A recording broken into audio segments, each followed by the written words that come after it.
Welcome to the Common Room. Yes, it is another episode live on Unicast. My name is Brayden Green, and I'm joined by my great co-host, who is always... Ashleigh McFadden. Yes, we're back for another week, week 16. Can you believe? Can you believe it, Ash? Now, we will warn you straight off the bat, this one will be the last one for a bit of a while, because uni will slowly get less and less people through the doors. We all need a bit of a break as well. And there's a thing, well, we all know this thing that's going around at the moment, and that's really our first topic, Ash, which is the COVID outbreak in Adelaide. Yes, the COVID outbreak in Adelaide will mean that we will not be able to be making it into the studios if these restriction rules come into effect. Exactly. It's quite a difficult situation that our city has found itself in, and we're not here to play the blame game. Let's not start that, but it is an interesting conversation point. Ash, how's it affected you these couple of days? Oh, it has been awful, absolutely awful, having to suddenly go back to a time where we're going to have to think about our movements again. But that's the thing, though. Just when you're getting used to being able to go out and maybe do a few things, it's meant a few shows have been cancelled, small little gigs that had started going up and down have to be cancelled last minute. But shouldn't we been more understanding of this before? Shouldn't we been more aware of our movements? I think people were genuinely, but we sort of had that idea in our head that things are starting to get back to the way they were. And of course, this could have happened at any point, at any time, and it could happen again. Yeah, so we really need to get it into our system. I mean, look, we can't... I don't want to say we can't be too harsh on ourselves as well.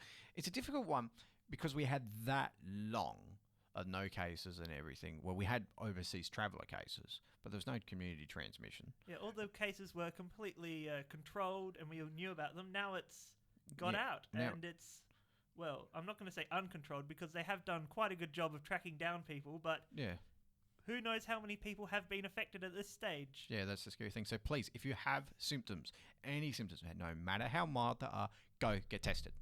Like, this is not a joke, you know. You'd had that new list of places that it could have been affected to. If you want to bring that up, I'll just read through some of the facts that have come out already. Yeah. So it's 20 new cases from the last 2 days. Yep.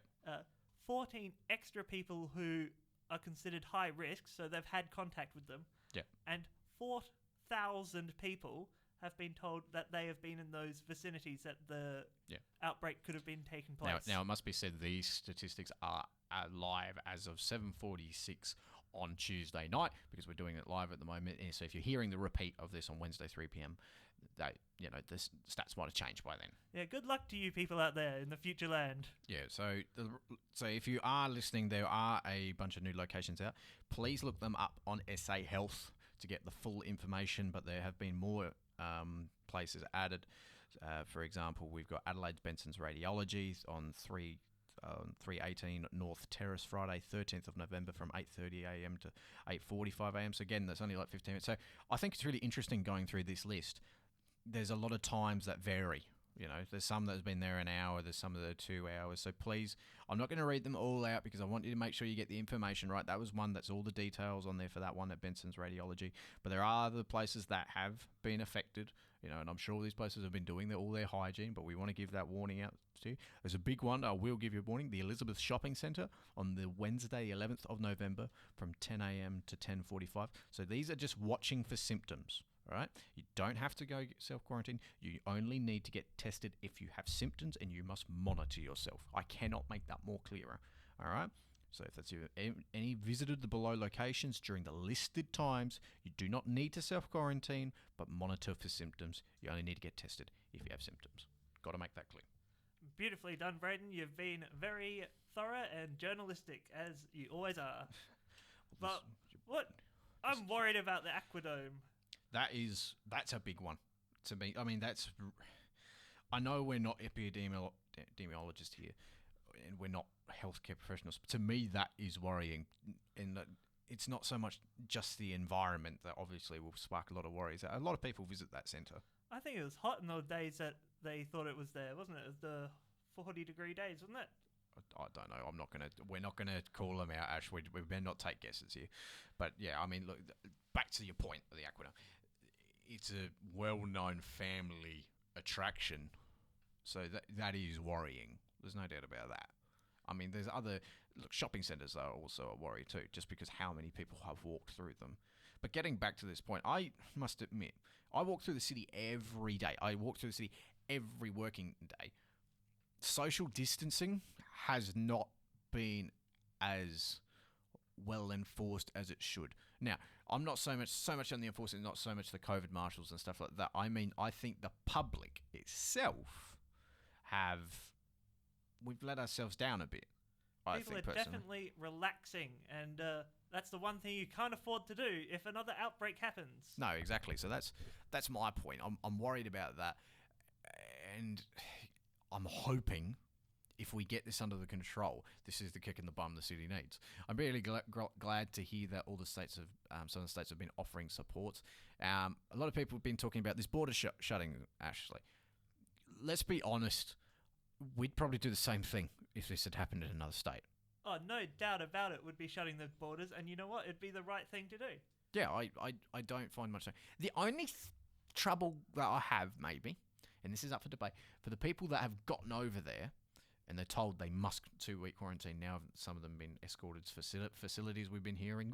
Again, this is only rumour that we've been hearing, but this is what we are hearing, and then some have been, the rumours saying they've been made to pay as well. That's rough. Imagine if you've just gotten over there, and you say you're only meant to be over there for 3 days or something, then you have to isolate for 2 weeks. It's tough on people. I know people who are trying to travel to the ACT, and they're going to go via Victoria into New South Wales. But now they've had to reroute en route, as it was, to avoid Victoria because they can't go in. And you know what? They don't know what's... Well, that was the rumour at the time, that they couldn't go through it. Maybe they've opened it up again, who knows? But from what they know, they've had to just do a big route just to avoid it. And then who knows what's going to happen when they get there. I personally agree with the Northern Territory's view, where they went, all right, you either have to isolate now or you immediately leave back to South Australia. I feel like that's a better method of doing it.